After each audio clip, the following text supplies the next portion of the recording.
19절입니다. 사도행전 3장 19절입니다. 그러므로 너희가 회개하고 돌이켜 너희의 죄 없이 함을 받으라. 이같이 하면 유쾌하게 되는 날이 주 앞으로부터 이를 것이요. 아멘.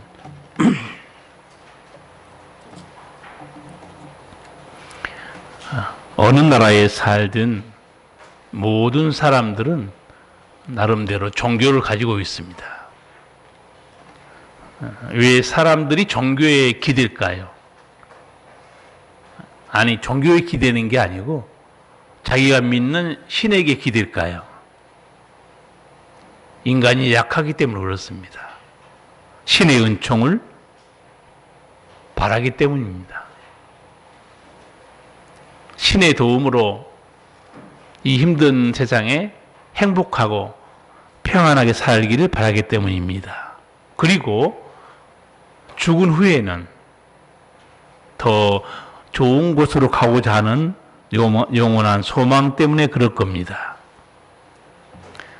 지금도 사람들이 부적을 집에 붙여놓거나 몸에 지니고 다니는 사람들이 있습니다. 믿거나 말거나 부적에 대해서 이렇게 말한 내용을 제가 한번 읽어드리겠습니다. 부적 효과는 기간이 얼마라고 단정 지을 수는 없으나 무한정이지는 않다. 부적 효과를 다 본 부적은 불에 태우거나 폐기하는 것이 일반적이다. 부적도 유효기간이 있는가 봐요. 부적이 무한정이지는 않다. 누가 유효기간을 정했는지, 언제 끝냈는지, 그리고 무슨 힘으로 부적이 효과가 있는지 아무 근거도 없습니다. 그냥 그렇게 맹목적으로 믿고 있는 거예요. 우상과 미신을 섬기는 사람들이 가장 목숨 거는 것이 무엇인지 아십니까? 그게 지성이면 감천이라는 신념입니다. 정성을 다하면 소원은 이루어진다. 그렇게 믿고 있어요. 이렇게 우상이나 미신을 지성으로 섬기면 복받고 소원이 이루어진다. 이런 사람들에게 다윗 왕은 찬문을 끼얹는 악담 같은 말씀을 합니다. 시편 16편 4절이에요. 다른 신에게 예물을 드리는 자는 괴로움이 더할 것이라. 나는 저희가 드리는 피의 전제를 드리지 아니하며 내 입술로 그 이름도 부르지 아니하리로다. 지성이면 감천으로 그렇게 열심히 우상과 미신을 섬기고 있는데 그 사람들은 괴로움만 더한다는 거예요. 찬문을 끼얹는 악담이 아닙니까? 사람들은 이렇게 우상에게 미신에게 예물을 드려서 복을 받기를 원해요. 근데 예물을 드리다는 말이요, 그냥 갖다 바치다는 말이 아닙니다. 이 예물을 드리다는 말은 재촉하다는 단어예요. 서둘러 가는 걸 말합니다. 왜 다른 신에게 예물을 드리는 사람이 서둘러 그 우상을 찾아갈까요? 인생을 살다 보면 갑자기 일들이 터집니다. 힘든 일이 생겨요. 자기 힘으로 감당할 수 없는 일들이 터집니다. 그러면 사람들이 돈을 싸들고 무당에게 쫓아가요. 자기 우상 찾아갑니다. 그러니까 다윗이 그걸 보고 하는 말이에요. 다른 신에게 예물을 드린 사람은 급히 쫓아간다는 거예요. 가서 엎드렸습니다. 아무런 응답이 없어요. 괴로움만 더한다는 거예요. 다른 신에게 예물을 드리는 자가 왜 괴로움 당하는지 시편 115편 4절 이하에 정확하게 나와 있습니다. 저희 우상은 은과 금이요 사람의 수공물이라.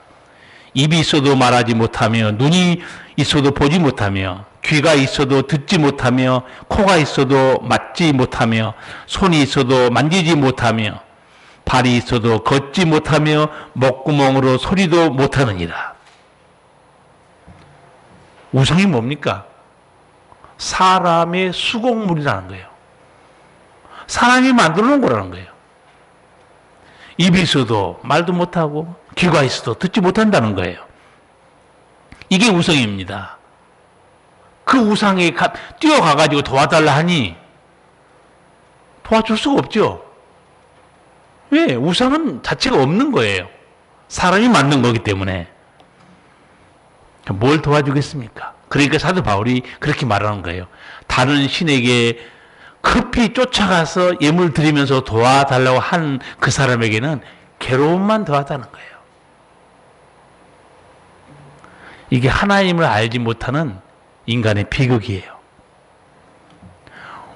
성경에는 이렇게 우상에 대한 말씀이 나오죠. 살아계신 하나님에 대한 말씀도 나옵니다.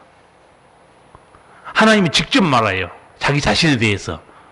여러분은 아마 좀 암송할 수 있는 내용이에요. 이사야 45장 5절 이하에 있는 말씀입니다. 나는 여호와라. 나 외에 다른 이가 없나니 나밖에 신이 없느니라. 너는 나를 알지 못하였을지라도 나는 내 띠를 동일 것이요. 해 뜨는 곳에든지 지는 곳에서든지 나밖에 다른 이가 없는 줄을 무리로 알게 하리라. 나는 여호와라. 다른 이가 없느니라. 나는 빛도 짓고 어둠도 창조하며 나는 평안도 짓고 환난도 창조하나니 나는 여호와라. 이 모든 일을 행하는 자니라. 너무나 놀랍지 않습니까? 나밖에 신이 없느니라 말해요. 신, 하나님, 그 뜻이 뭐라고 그랬죠? 여러분 아시죠? 수십 년 교회 다니는데 하나님, 신, 그 뜻이 뭡니까? 물어보면 멍하게 앉아있는 사람도 있어요. 이 성경에 우리가 번역되어 있는 하나님, 이 신이라는 단어 뜻은 전능자라는 뜻입니다. 그러니까 나밖에 신이 없느니라, 그 말은 나밖에 전능자가 없느니라, 그 말씀입니다. 얼마나 놀라운 선포입니까? 나밖에 신이 없느니라 그렇게 말씀하신 하나님, 또 이렇게 말씀해요. 나는 스스로 있는 자 아니라. 우상은 사람이 만든 거죠. 하나님은 나는 스스로 있는 자라는 거예요. 너무너무 놀라우신 하나님이에요. 하나님 말씀하잖아요. 나는 평안도 짓고 환난도 창조하며 빛도 짓고 어둠도 창조하나니 이 모든 일을 행하는 자가 나 여호와다. 성도 여러분, 타락한 인간의 가장 어리석은 행동이 뭔지 아세요? 그것도 인간이 타락하면은 이 정신세계도 같이 타락합니다. 로마서 1장 보면 인간의 타락 중에서 정신세계 타락이 나와 있는데 그게 뭐냐면 하나님보다 조물주보다 피조물을 더 섬기고 있다는 거예요. 얼마나 어리석냐 이게요. 죄로 인해서 영적 분별력을 잃어버린 겁니다. 누가 하나님이고 무엇이 피조물인지 분별을 못하는 거예요. 아무나 풀고 엎드리고 있는 거예요. 얼마나 그게 어리석은 행동입니까? 저는 이 우상들을 붙드는 사람들을 보면 요새 뜨는 노래 있죠. 아, 테스 형. 테스 형 말 좀 들어봐야 돼. 테스 형이 뭐라고 그랬어요? 내 자신을 알라고 그랬죠. 내 자신을 알라는 것 중에서 제일 먼저 알아야 될 게 뭐냐? 누가 복의 근원이신 하나님이시고 무엇이 피조물인가? 그걸 좀 알아야 돼요. 인간이 타락해서 정신세계까지 이렇게 망가져버리니까 복의 근원이신 아버지를 몰라보는 거예요. 가장 비참한 행동 아니에요? 하나님보다 피조물을 더 섬기고 있는 네 자신을 알라. 이게 제가 복받는 첫걸음 같아요. 오늘 말씀 한 절, 사도 베드로가 딱 한 줄로 설교하는데, 비참하게 사는 사람도 인생이 풀리는 길이 있다. 그렇게 설교합니다. 딱 한 구절이죠. 19절을 같이 한번 읽겠습니다. 그러므로 너희가 회개하고 돌이켜 너희 죄 없이 함을 받으라. 이같이 하면 유쾌하게 되는 날이 주 앞으로부터 이룰 것이요. 아멘. 베드로 설교 간단합니다. 이 베드로가 이 설교 언제 했느냐? 제가 성경을 앞으로 사도행전 3장 1절부터 안 읽어서 그러는데, 앞에 보면 안진병이 있잖아요. 나면서부터 안진병이 된 사람을 예수 이름으로 일으켜버립니다. 사람들이 그 베드로를 마치 무슨 하나님이 된 것처럼 다 몰려들어요. 그때 베드로가 설교하죠. 왜 나를 쳐다보느냐? 왜 내 개인의 능력과 경건으로 이 안진병을 일으킨 것처럼 나를 쳐다보느냐? 예수 이름이 이 사람을 낫게 했다는 거예요. 그러면서 베드로가 이제 설교하면서 죄를 회개하고 예수 믿으면 너 인생에 유쾌하게 되는 날이 온다는 거예요. 유쾌하게 되는 날, 이 유쾌하다는 단어가 너무너무 복된 단어입니다. 이게 무슨 말이냐면 숨을 다시 쉬다는 그런 말씀이에요. 숨 막힌 사람이 숨이 터지는 겁니다. 거의 죽어가는 사람이 다시 소생케 되는 말씀이 바로 유쾌하다는 말이에요. 예수 믿으면 숨 막힌 내 인생이 다시 숨통이 트이게 된다는 거예요. 거의 죽어가는 내 인생이 살아난다는 겁니다. 그래서 죄를 회개하고 하나님께 돌아오라는 거예요. 아마 우리 주변에 폐 그 병이 있어서 고통받는 사람들 볼 거예요. 얼마나 이 숨 쉬는 것이 진짜 복된 건지. 베드로는 지금 설교하고 있습니다. 죄를 회개하고 예수 믿으면, 하나님께 돌아오면 내 인생이 다시 숨통이 트인다는 거예요. 성도 여러분, 죄를 회개하고 하나님께 돌아오는 것이 그렇게 죽고 사는 문제일까요? 그렇습니다. 예레미야서 5장 25절 말씀 보면 그 이유를 알 수 있어요. 너희 허물이 이러한 일들을 물리쳤고 너희 죄가 너희에게 오는 좋은 것을 막았느니라. 죄가 하나님께로부터 내려오는 온갖 은총들을 가로막고 있습니다. 그래 그 인생이 잘 되겠어요? 죄가 가로막고 있어요. 기도하면 뭐합니까? 신앙생활의 가장 기본적인 거 몇 가지 여러분 알고 계셔야 되는데, 하나님께 은총을 입는 길은요, 열심히 있지도 않고 예배에 안 빠지고 나오고 봉사 많이 하고, 그것보다 더 먼저 해야 될 일이 하나 있습니다. 그게 죄사함의 은총이에요. 죄사함의 은총이 없이 기도 열심히 해보세요. 하나님이 듣지 않습니다. 오늘 예레미야 선지자가 외치잖아요. 너희 죄가 너희에게 오는 좋은 것을 막았느니라. 죄가 막고 있는 거예요. 그러니 무슨 일이 되겠습니까? 똑같은 말씀을 이사야 선지자도 이사야 59장 2절에서 이렇게 말합니다. 오직 너희 죄악이 너희와 너희 하나님 사이를 갈라놓았고 너희 죄 때문에 주께서 너희에게서 얼굴을 돌리셔서 너희 말을 듣지 않으실 뿐이다. 왜 하나님이 너희 기도 안 듣는 줄 아니? 죄가 가로막고 있다는 거예요. 죄, 크게 나눠서 죄 두 가지 죄가 있습니다. 하나는 지옥 가는 죄, 하나는 징계받는 죄가 있습니다. 성도 여러분들은 회개하고 예수 믿었잖아요. 그러면 지옥 가는 죄는 다 용서받은 사람들이에요. 지옥 가는 죄가 뭡니까? 그걸 창세기에 나와 있어요. 근본적인 죄죠. 하나님을 거부하고 떠난 죄입니다. 아담과 하와가 지은 죄죠. 그건 지옥 가는 죄예요. 성도들은 죄를 회개하고 예수를 믿었기 때문에 이 죄는 용서받았습니다. 그러나 여전히 육신이 약해서 짓는 죄들이 많아요. 하나님 말씀대로 못 사는 거예요. 미워하고 시기하고 질투하고 세속에 물들고 이런 죄는요, 성도들이 이런 죄를 지어서 내가 천국에 갈 수 있을까? 오해하면 안 됩니다. 하나님께서 죄를 다루시는 이 방식을 잠깐 설명해 드릴게요.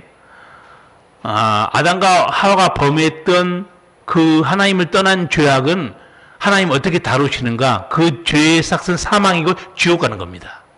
두 번째, 성도가 구원받았는데 살면서 여러 가지 지은 죄들이 있어요. 그 죄는 하나님이 어떻게 다루시는가? 그 죄를 범하게 되면 하나님이 성도를 지옥에 보내는 건 아니에요. 징계합니다. 사랑하는 자마다 징계한다고 그랬어요. 이걸 다시 알고 있어야 됩니다. 그러니까 만약에 교회에 나왔어도 하나님 믿지 않은 죄, 회개하지 않는 사람은 천국에 들어갈 수 없어요. 반드시 성도는 두 가지 죄를 다 회개하고 살아야 되고, 성도가 거듭날지라도 살면서 이것저것 죄 짓잖아요.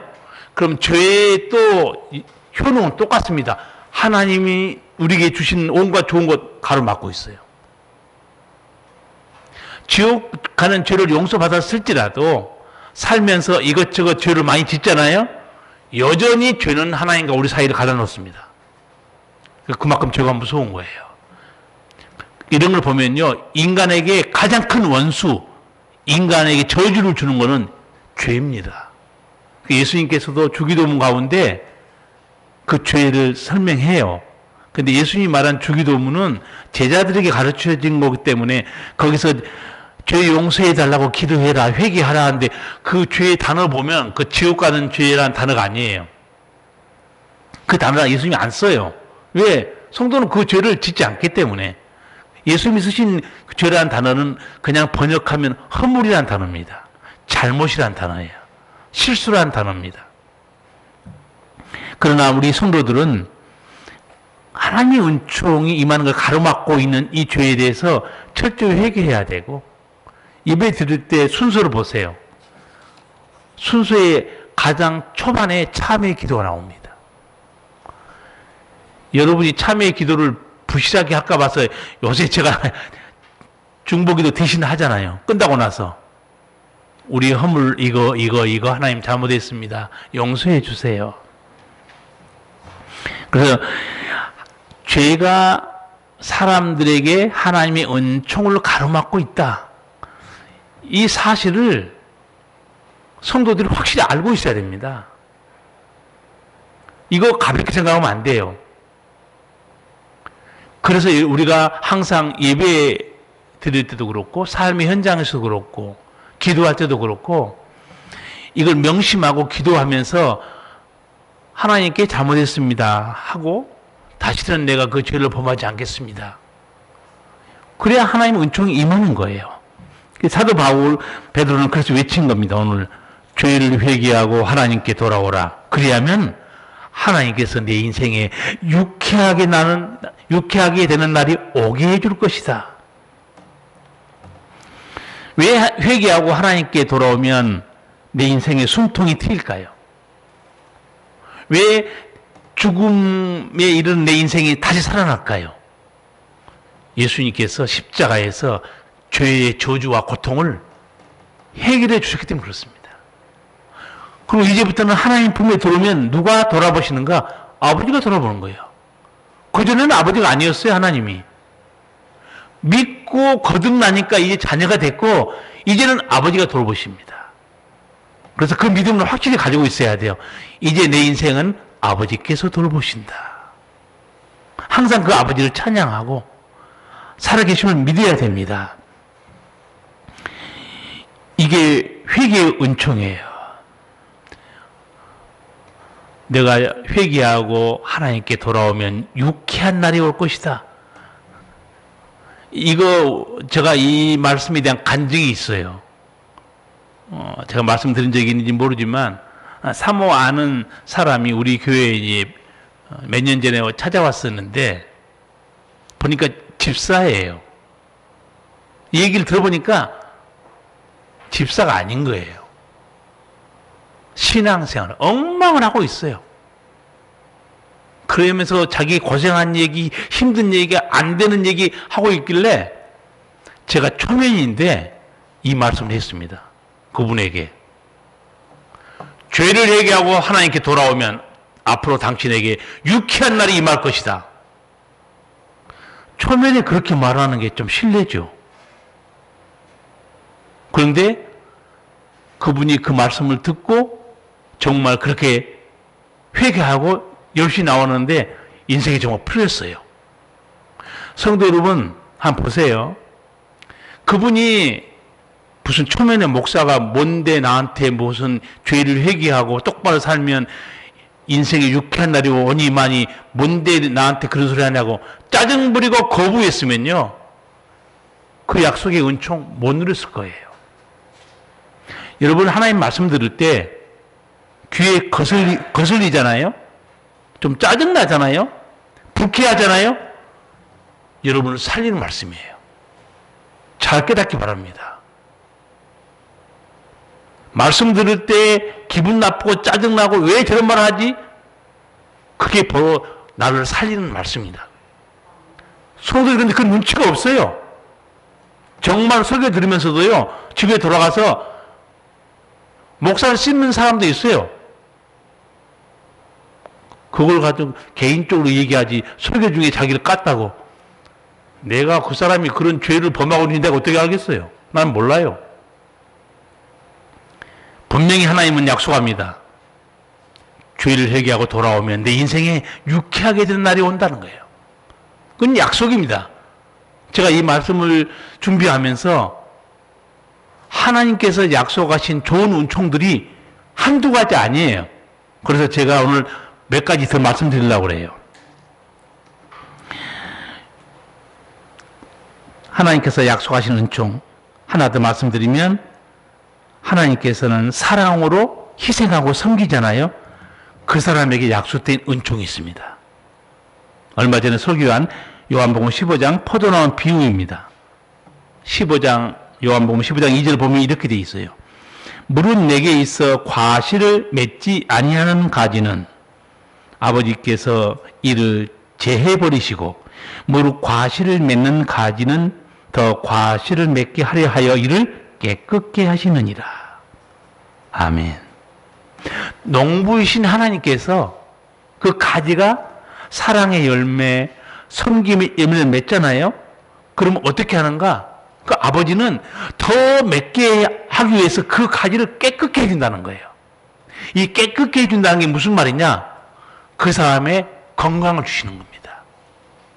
가정과 일터에 은혜를 베푸셔서 더 일할 수 있는 형편을 주시는 거예요.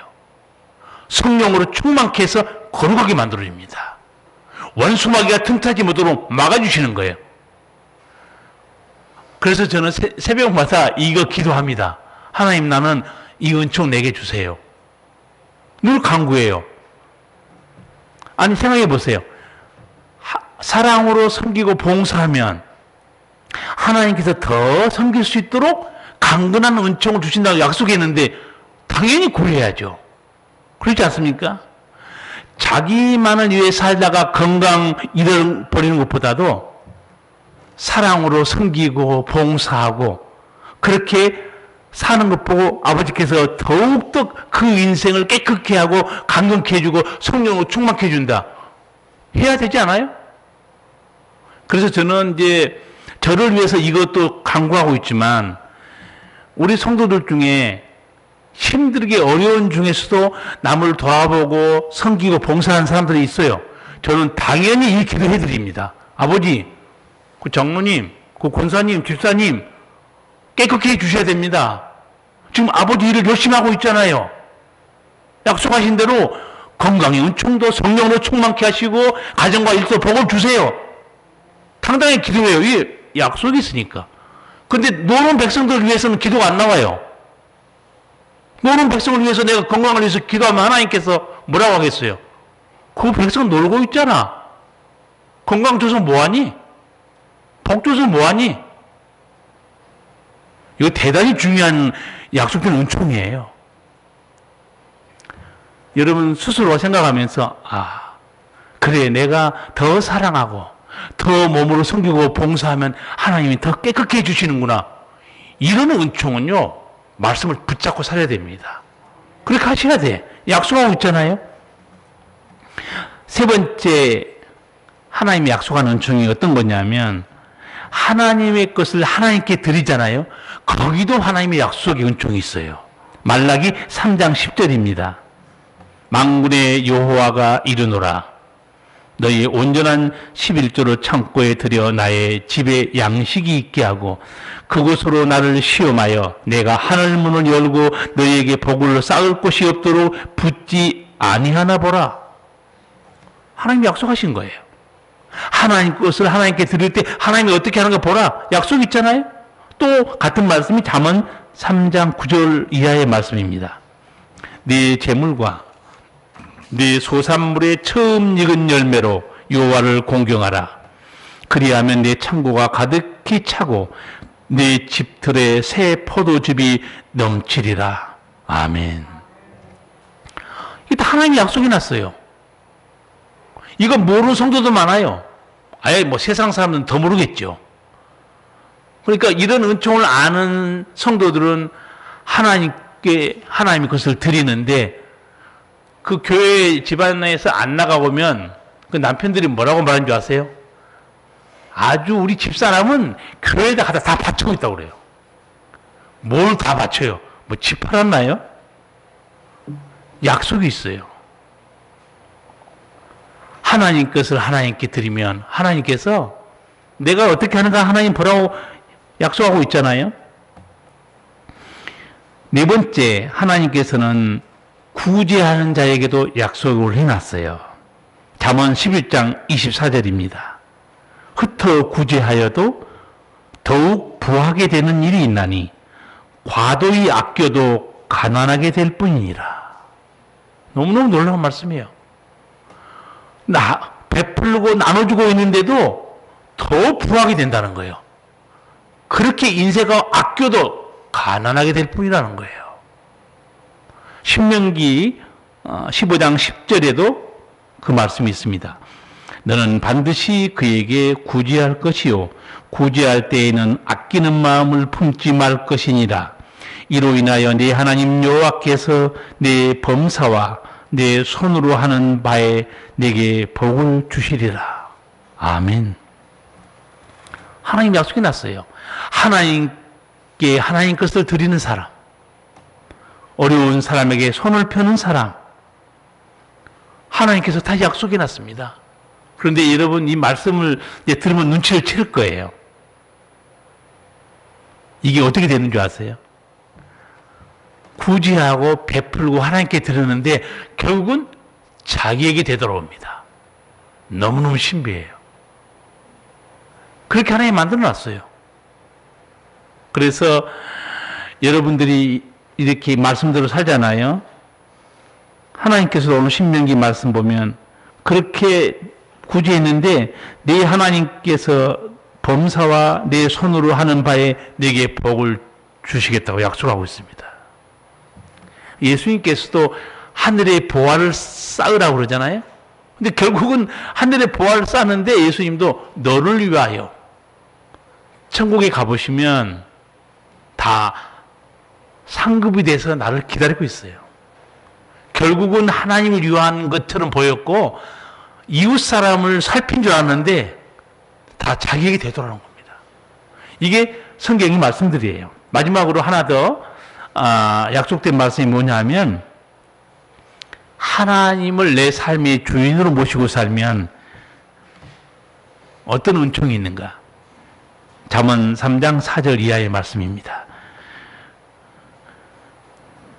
그리하면 네가 하나님과 사람 앞에서 은총과 귀중히 여김을 받으리라. 너는 마음을 다하여 여호와를 의뢰하고 네 명철을 의지하지 말라. 너는 범사에 그를 인정하라. 그리하면 네 길을 지도하시리라. 아멘. 지금 세상에 끝이 안 보이고 코로나로 어떻게 할지 모른다고 그러죠. 범사에 하나님을 인정하라는 거예요. 무슨 말이냐면 하나님이 내 생명의 주인이시니 내 삶을, 내 가정을, 내 일터를 하나님이 인도해 주세요. 그러면 하나님이 인도해 준다는 거예요.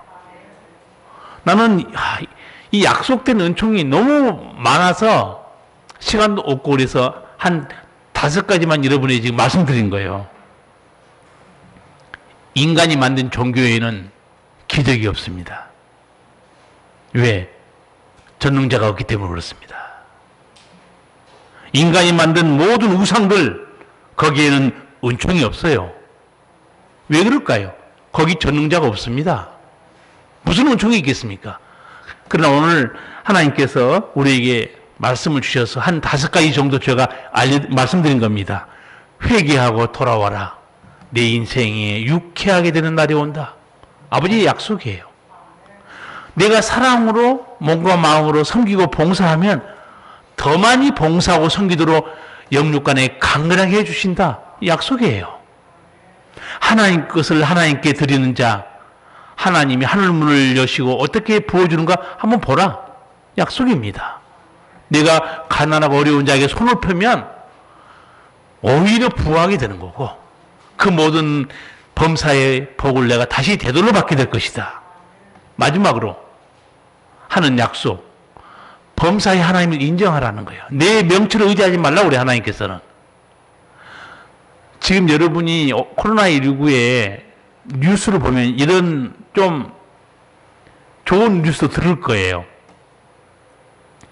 다 망해가는데 돈을 더 버는 사람도 있어요. 놀라울 정도로 힘들고 어려워서 숨통이 막히는데 돈을 더 버는 사람도 많습니다. 저는 어떤 경우에도 하나님은 사렙다 과부에게 베푸셨던 은혜 있잖아요. 하나님은 언제든지 그 은혜 베풀 능력이 있습니다. 3년 6개월 동안 기근이에요. 굶어 죽게 생겼는데 하나님 말씀대로 산 그 과부에게 엘리야 선지자가 한마디 합니다.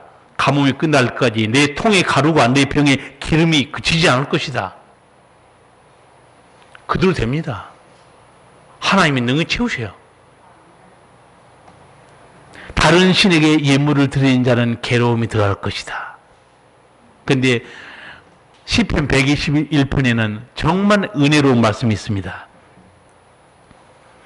내가 산을 향하여 눈을 들리라. 나의 도움이 어디서 올꼬? 나의 도움이 천지를 지으신 여호와에게서로다. 아멘. 나는 이 하나님께서 성경책 주신 게 너무 감사해요. 이 책이 없으면 이게 어떻게 하겠어요? 다른 신에게, 특히 이단에게 그런 이상한 가르침에 빠지면 안 됩니다. 이단의 가르침을 분별하는 것 중에 가장 쉽게 알 수 있는 것 하나 알려드릴게요. 그렇게 말하면 일단 99.9% 이단으로 알면 돼요. 우리 쪽으로 들어오세요. 계시 받은 게 있어요. 사기꾼이에요. 계시는 어디가 있냐? 성경에 있습니다. 이만희 내가 계시 받았다. 사기꾼이에요. 계시는 성경에 있습니다. 여러분 항상 여러분이 하나님 말씀 속에 들어가셔야 은혜도 받고 약속의 말씀을 읽으면서 믿음도 생기고 그 말씀에 순종함으로 약속된 은총을 누리게 되어 있습니다. 이 은총으로 이 어려운 날에도 승리하기 바랍니다. 기도하시겠습니다. 살아계신 우리 아버지, 코로나19로 앞이 안 보이고 힘드는 오늘을 살아가는 우리에게 이 귀한 말씀을 주셨습니다. 회개하고 죽게 돌아오면 내 인생이 유쾌하게 되는 날이 온다. 약속하셨습니다. 네가 사랑으로 몸과 마음으로 섬기면 아버지께서는 더 섬길 수 있는 영육간의 강건한 은총, 성령의 충만함으로 가정과 일터에도 평안을 주신다 약속하고 있습니다. 아버지 하나님, 우리 사랑하는 성도들이 말씀을 사랑하고 이 말씀에 순종함으로 아버지께서 기뻐 즐겨 주시기를 원하는 그 은총을 누리며 환난 날에도 찬송하며 풍성한 은총으로 살게 하여 주시옵소서. 예수님 이름으로 기도하옵나이다. 아멘. 찬송가